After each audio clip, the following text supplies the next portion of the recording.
রাষ্ট্রীয় স্থাপনায় অগ্নিসংযোগ সহ নানা সহিংস ঘটনা ঘটেছে।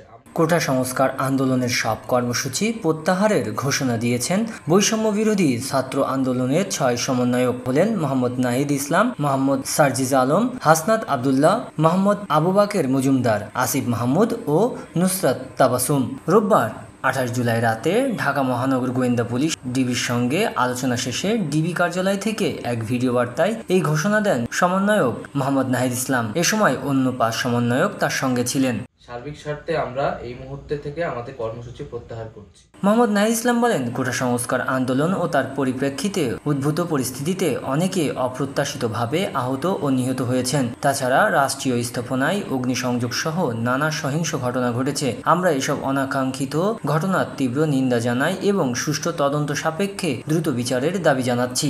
আমাদের প্রধান দাবি ছিল কোটার যৌক্তিক সংস্কার, যা ইতিমধ্যে সরকার পূরণ করেছেন।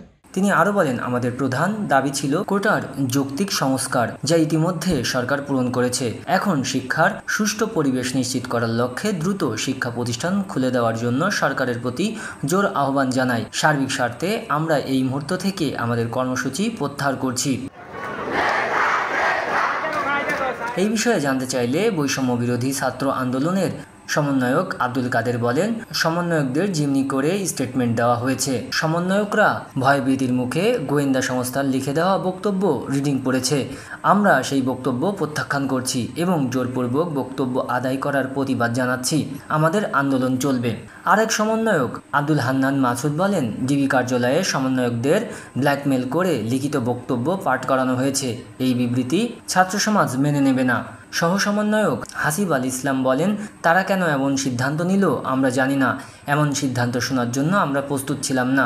পরবর্তী কর্মসূচি সম্পর্কে জানতে চাইলে তিনি বলেন, তারা আগে ফিরুক, যেহেতু তারাই এই আন্দোলনের মূল শক্তি।